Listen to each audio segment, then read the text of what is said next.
Hello students. तो आज physics पंडित पे हम कुछ अपने एग्जाम्पल्स के डिस्कशंस को आगे बढ़ाएंगे। पिछले कुछ वीडियो लेक्चर्स में हम देख चुके हैं कि रेजोल्यूशन क्या होता है, कंपोनेंट फॉर्म्स क्या होती हैं, वेक्टर की कंपोनेंट फॉर्म हम कैसे कार्टेशियन से लेके जाते हैं उसे कंपोनेंट फॉर्म में, वो कैसे यूज की जाती है, ये सब हम प्रीवियस वीडियोस में देख चुके हैं। आज हम कुछ एग्जाम्पल्स के ऊपर काम करेंगे जिसकी हेल्प से आपको समझ आएगा कि कंपोनेंट फॉर्म और रेजोल्यूशन और वेक्टर्स के अंदर जो भी हमने अभी तक के वीडियोस में पढ़ा है वो कहाँ तक यूज हो सकता है और वेक्टर ऑपरेशन को कैसे हम परफॉर्म करेंगे। मैं अपने कुछ एग्जांपल्स को मैथमेटिकल नहीं रखूंगा क्योंकि ये वीडियो दोनों जेईई मेन, जेईई एडवांस और नीट एम्स के स्टूडेंट्स और जो भी मेडिकल नॉन मेडिकल के एंट्रेंस है सभी देख रहे हैं। तो हम इन वीडियोस को जनरल रखेंगे फिजिक्स पॉइंट ऑफ व्यू से। तो ज़्यादा से ज़्यादा आप इस वीडियो को शेयर कीजिए, लाइक कीजिए और आने वाले कमिंग लेक्चर्स जो होंगे वो भी आप अपडेटेड रखिए बेल नोटिफिकेशन दबा के। तो स्टार्ट करते हैं फिजिक्स पंडित पे आज हम वेक्टर अलजेब्रा से रिलेटेड कुछ एग्जांपल्स को। तो हमारा पहला एग्जांपल जो है वो बहुत सिंपल है। हमें ए बी वेक्टर और ए बी यूनिट वेक्टर निकालना है। जैसे कि आप देख सकते हैं हमें एक्स वाई प्लेन में ए और बी कोऑर्डिनेट सिस्टम दिया गया है। ए के कोऑर्डिनेट्स दिए हैं, बी के कोऑर्डिनेट्स दिए हैं। अब आपको यहां से ए बी वेक्टर की फॉर्मेशन करनी है। देखिए, अगर मैं इसे स्टैंडर्ड ट्रायंगल लॉ की हेल्प से देखूं तो मेरे को पता है कि मैं ओ से ए को अगर कनेक्ट करता हूं तो एक ओ ए वेक्टर बनता है और ओ से बी को कनेक्ट करता हूं तो एक ओ बी वेक्टर बनता है। तो जो लोग ट्रायंगल लॉ के वीडियोस देख चुके हैं हमारे, वो देख सकते हैं कि ट्रायंगल ओ ए बी को अगर मैं ध्यान से देखूं तो O A vector plus O B vector A B vector, ये ए बी वेक्टर है is equal to O B vector. ये ट्रायंगल ओ ए बी में हम इसे ट्रायंगल लॉ की तरह यूज कर रहे हैं। अब यहां से हम ए बी वेक्टर को बड़ा इजीली निकाल सकते हैं as O B vector minus O A vector. बहुत आसान। अब चाहें तो आप इसे इस तरह से भी सॉल्व कर सकते हैं। आप ओ बी वेक्टर की कंपोनेंट फॉर्म में निकालिए ओ बी वेक्टर क्या होगा। ओ बी वेक्टर को निकालने के लिए आपको इसके बी के कंपोनेंट फॉर्म पता होनी चाहिए, that is 3 2।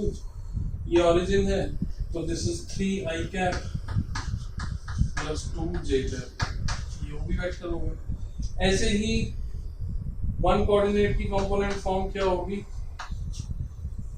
Sorry A coordinate की कंपोनेंट फॉर्म। अगर ओ ए वेक्टर हम देख रहे हैं क्योंकि हमें ओ ए वेक्टर भी चाहिए, तो ओ ए वेक्टर के लिए हमें पॉइंट ए के कॉरस्पॉन्डिंगली कंपोनेंट फॉर्म निकालनी पड़ेगी ओ ए वेक्टर की। तो that is i cap plus j cap. अब ओ बी माइनस ओ ए, तो इन दोनों को हम सब्ट्रैक्ट कर सकते हैं। आप सब्ट्रैक्ट कर लीजिए। 3 minus 1 is 2, 2i cap, 2 minus 1 is 1 plus j cap. This is your एक तरीका तो सिंपल सर, यहां से आप इसका मैग्नीट्यूड भी निकाल लीजिए which is under root 2 square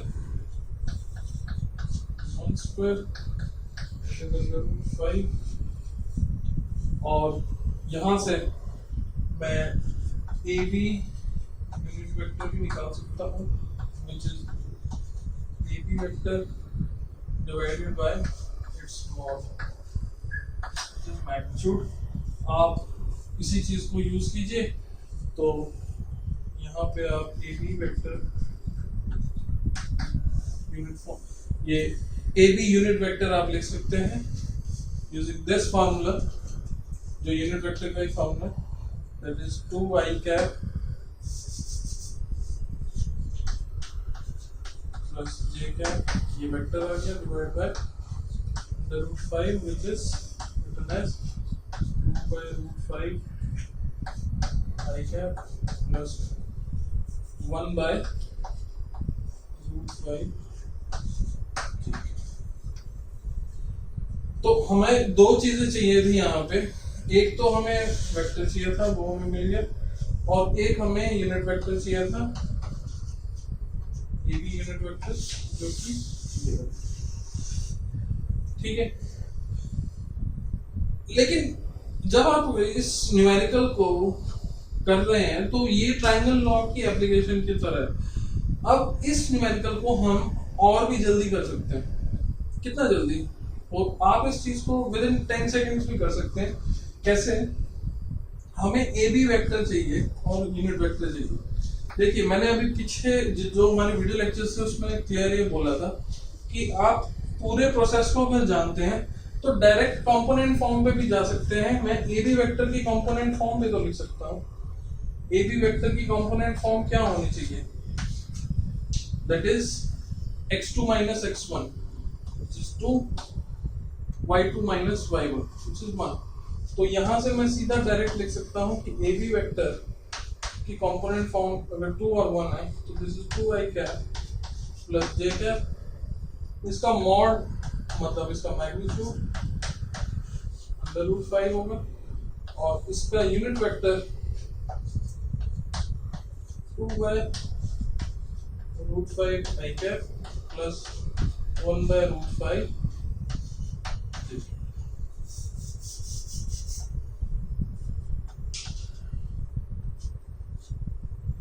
हो गया। तो आपने बिना कोई ट्रायंगल लॉ यूज की, देखिए ट्रायंगल लॉ एक स्टैंडर्ड लॉ है, लेकिन ट्रायंगल लॉ को आप बार बार यूज करेंगे तो टाइम बहुत लगेगा। आप इसको स्टैंडर्ड रिजल्ट की तरह भी यूज कर सकते हैं। जब आपको दो कोऑर्डिनेट्स दिए हुए हैं और उनके बीच में आपको ए बी वेक्टर पूछ लिया तो ऐसे कर सकते हैं। फर्ज कीजिए आपसे पूछा जाए बी ए वेक्टर, तो बी ए वेक्टर है दिस वेक्टर। तो अब आप ट्रायंगल लॉ को यूज करेंगे तो एक ये हो जा रहा है, एक ये हो जा रहा है, फिर आप इसको इस तरह से लिखेंगे जी O B vector plus B A vector is equal to O A vector. तो बी ए वेक्टर हमारा होगा O A vector minus O B vector. तो क्या इस प्रोसीजर को आप हर बार लगाएंगे? नहीं, मैं डायरेक्ट इसको यूज कर सकता हूं कि मेरे को बी ए वेक्टर चाहिए तो मैं बी ए वेक्टर के लिए ट्रायंगल लॉ नहीं यूज करूंगा। अब मैं स्टैंडर्ड तरीका यूज करूंगा कि बी ए वेक्टर पूछा है तो बी ए वेक्टर का मेरे को कंपोनेंट फॉर्म निकालना पड़ेगा, which is first x2 minus x1 minus 2, 1 minus 2 this is -1। तो क्या आएगा? -2i cap minus j cap. तो ये हो गया मेरा बी ए वेक्टर। क्लियर? तो यही रहेगा हमारा। अब नेक्स्ट जो एग्जांपल होंगे उसमें हम इसको थोड़ा सा और समझते हैं कि हम किस तरह से कंपोनेंट फॉर्म्स को और इजीली यूज कर सकते हैं। ये एक इंट्रोडक्शन है कि अब ट्रायंगल लॉ अगर आपको समझ आता है तो जरूरी नहीं है ट्रायंगल लॉ ही लगाया जाए, आप डायरेक्ट कंपोनेंट फॉर्म पे भी आ सकते हैं और उसकी हेल्प से इजीली कोऑर्डिनेट सिस्टम से वेक्टर फॉर्म में जा सकते हैं। अब नेक्स्ट एग्जांपल में हम देखते हैं और किस तरह से हम इसे यूज कर सकते हैं। तो नेक्स्ट एग्जांपल में हमें एक 3D स्पेस दिया गया है जिसमें क्लियरली दिया है कि हमारे पास दो पॉइंट्स है P एंड Q, कोऑर्डिनेट्स आपको दिख रहे हैं। हमें निकालना है फिर से एक PQ वेक्टर।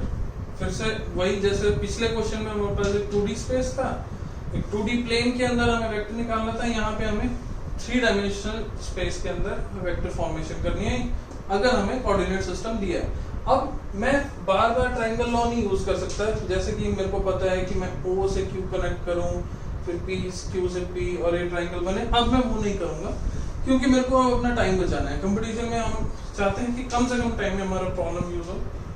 तो यहाँ पे अब आप इसे कंपोनेंट फॉर्म में लेके जा सकते हैं। कैसे ले जाएंगे? देखिए, OQ वेक्टर और OP वेक्टर की कंपोनेंट फॉर्म्स आप निकाल सकते हैं, लेकिन फिर से हम वही चीज कर रहे हैं कि हमें ट्रायंगल लॉ इंट्रोड्यूस नहीं करना है, हमें डायरेक्ट जाना है। तो PQ वेक्टर के लिए मेरे को component form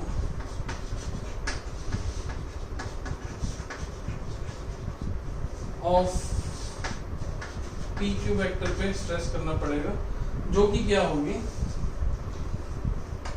this is initial point, this is final point, which is 3 minus -1, ये मेरा एक्स कोऑर्डिनेट आएगा, -1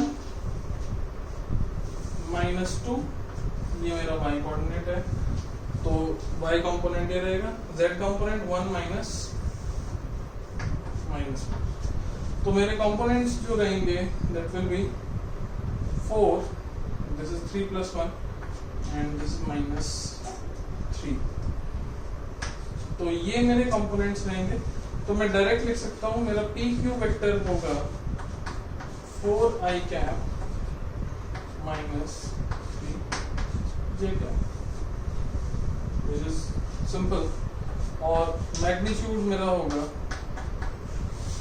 4 स्क्वायर इज 16, 3 स्क्वायर इज 9, 5, तो यहाँ से मैं निकाल सकता हूँ कि मेरा यूनिट वेक्टर क्या होगा, दैट इज, हम यहाँ उसको इंट्रोड्यूस करते हैं, P Q unit vector is P Q vector divide by magnitude of P Q, which is 4/5 I cap minus 3/5 okay. Clear? तो इसमें किसी को डाउट? ये बहुत सिंपल है, आपने एक 3D स्पेस में दो कोऑर्डिनेट सिस्टम, दो कोऑर्डिनेट्स लिए और कोऑर्डिनेट सिस्टम से आपने वेक्टर फॉर्मेशन कर ली। तो वेक्टर्स बनाना इजी है, वेक्टर्स से आप यूनिट वेक्टर निकाल सकते हैं, मैग्नीट्यूड निकाल सकते हैं। अब थोड़ा सा हम इसको और आगे ले जाते हैं और एक्चुअल फिजिक्स में हम डील करते हैं कि हम जब प्रॉब्लम्स फिजिक्स की आएंगी तो उनको कैसे देखेंगे। अभी हमने सिर्फ कंपोनेंट फॉर्म्स को ही देखा है और थोड़ा बहुत आप प्रीवियसली सब्ट्रैक्शन और एडिशन देख चुके हैं, तो अब 2-3 प्रॉब्लम्स हम फिजिक्स सेक्शंस के हिसाब से देखेंगे कैसे वेक्टर्स को हम यूज करेंगे फिजिक्स में। तो नेक्स्ट प्रॉब्लम की तरफ चलते हैं। आप वीडियो को पॉज कीजिए और इस एग्जांपल को समझ लीजिए, नोट कीजिए, अपने नोट्स में इसे ऐड कीजिए ताकि रिवाइज करते वक्त आपको थोड़ा सा इजी रहे। नेक्स्ट क्वेश्चन की तरफ हम जाते हैं। तो अब इस प्रॉब्लम में ध्यान से देख सकते हैं आप, हमें एक वेलोसिटी वेक्टर दिया है। पूरी प्रॉब्लम को एक बार ध्यान से पढ़ते हैं। We have a velocity vector which is 10 meters per second at an angle 30 degree with y axis converted into a component form। ये एक बहुत सिंपल सा है, हमें दिया क्या गया है, वेलोसिटी 10 meters per second दी है जो कि डायरेक्शन वाइज 30 डिग्री पे है y एक्सिस से। तो हम इसको 2 डायमेंशनल प्लेन में इस तरह से समझ सकते हैं कि ये हमारा 10 meters per second velocity vector है और ये एक्स वाई एक्सिस है, तो यहाँ से 30 डिग्री पे इंक्लाइन एक वेलोसिटी वेक्टर है। हमें इसकी कंपोनेंट फॉर्म बतानी है। तो अब पिछले क्वेश्चन से ये कैसे अलग है आप देख सकते हैं। पिछले एग्जांपल जो हमने पढ़े उसमें कोऑर्डिनेट सिस्टम दिए थे, एक में एक्स वाई प्लेन में दिया था, एक में एक्स वाई जेड प्लेन में दिया था। यहाँ पे 2 डायमेंशनल प्लेन में आपको वेक्टर दिया है, कोई कोऑर्डिनेट्स नहीं है और आपसे कंपोनेंट फॉर्म निकालने को बोला गया है। अब कैसे निकालें? जनरली हमारे पास जो क्वेश्चंस आएंगे वो कुछ इसी तरह के आएंगे और हमें वेक्टर फॉर्म में कन्वर्ट करना पड़ेगा। ये एक स्टैंडर्ड जो एनसीईआरटी के क्वेश्चंस आप देखेंगे या कुछ लोग सिंपल टेक्स्ट बुक्स जो आप स्कूल में यूज कर रहे हैं वो देख सकते हैं, उसमें इस तरह की फॉर्म्स बहुत आती हैं और आईजेके की फॉर्म में आप वेक्टर्स नहीं ऑब्जर्व करते जनरली। लेकिन कंपटीशन में आपको इस तरह की फॉर्म से आईजेके या कंपोनेंट फॉर्म्स में ले जाना पड़ता है न्यूमेरिकल के हिसाब से। तो ये एग्जांपल उस हिसाब से बहुत इंपॉर्टेंट है कि हमें वेक्टर रिप्रेजेंटेशन आनी चाहिए। अगर हमें मैग्नीट्यूड और डायरेक्शन दिए गए हम उसको लिख सकें ताकि हम वेक्टर अलजेब्रा या वेक्टर मेथड्स यूज कर सकें। तो कैसे किया जाए? बहुत सिंपल है। कंपोनेंट फॉर्म निकालने के लिए भाई मेरे को इसका एक एक्स कंपोनेंट चाहिए इस वेलोसिटी वेक्टर का और एक y कंपोनेंट से, ठीक है। अगर आप ध्यान से देखें तो ये ओरिजिन से है तो मैं इसका एक नाम दे सकता हूँ। तो मेरे पास एक OA वेक्टर है और OA वेक्टर को अगर हम वेक्टर रेजोल्यूशन को यहाँ पे अगर यूज करें तो वेक्टर रेजोल्यूशन हमने पढ़ लिया है। तो this is OA x component I cap OK vector y component j cap। यही रेजोल्यूशन में यही होगा ना, ये वेक्टर है, इसका x एक्सिस के लॉन्ग x कंपोनेंट है, y एक्सिस के लॉन्ग y कंपोनेंट है। x एक्सिस के लॉन्ग जो x कंपोनेंट है तो आपको x एक्सिस से एंगल पता होना चाहिए, दैट इज 60 डिग्री। तो OA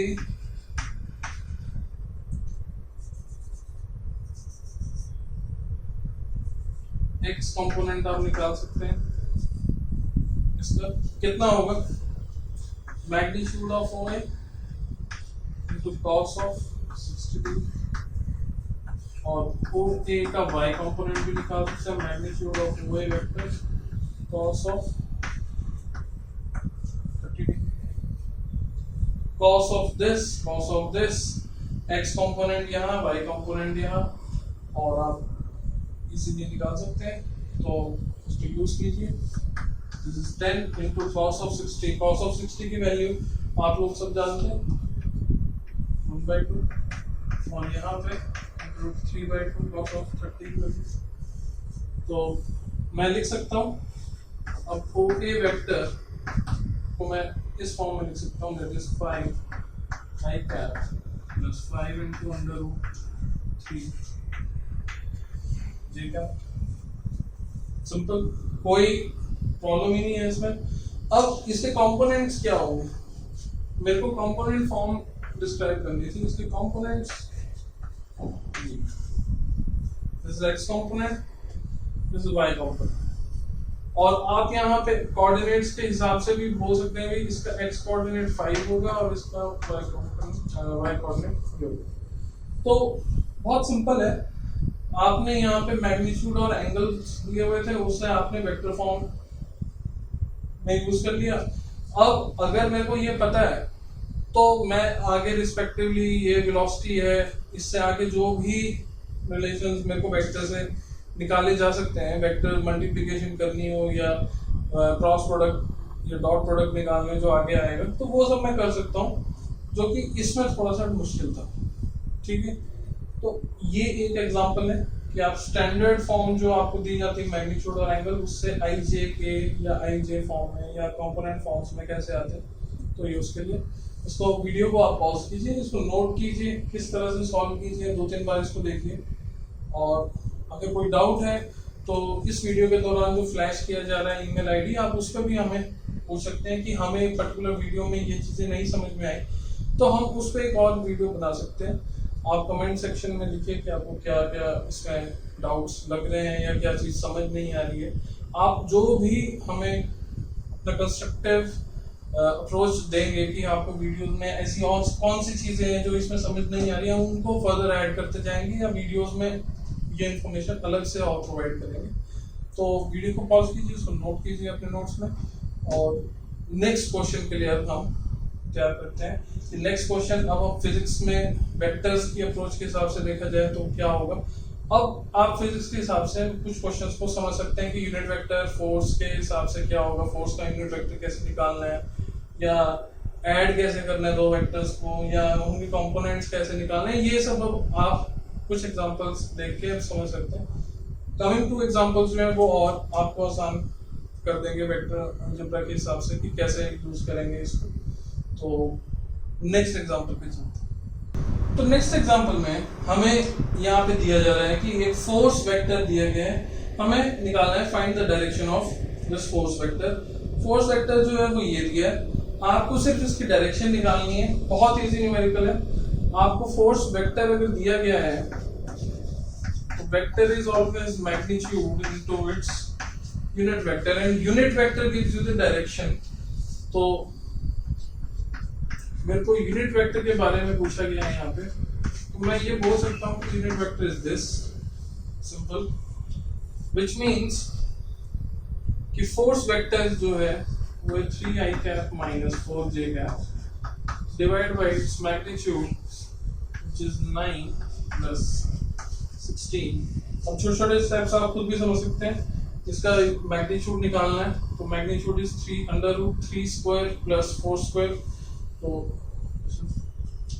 5, तो 3/5 आई कैप -4/5। क्लियर? तो यहां से आपको पता चल जाएगा कि फोर्स वेक्टर का डायरेक्शन क्या है।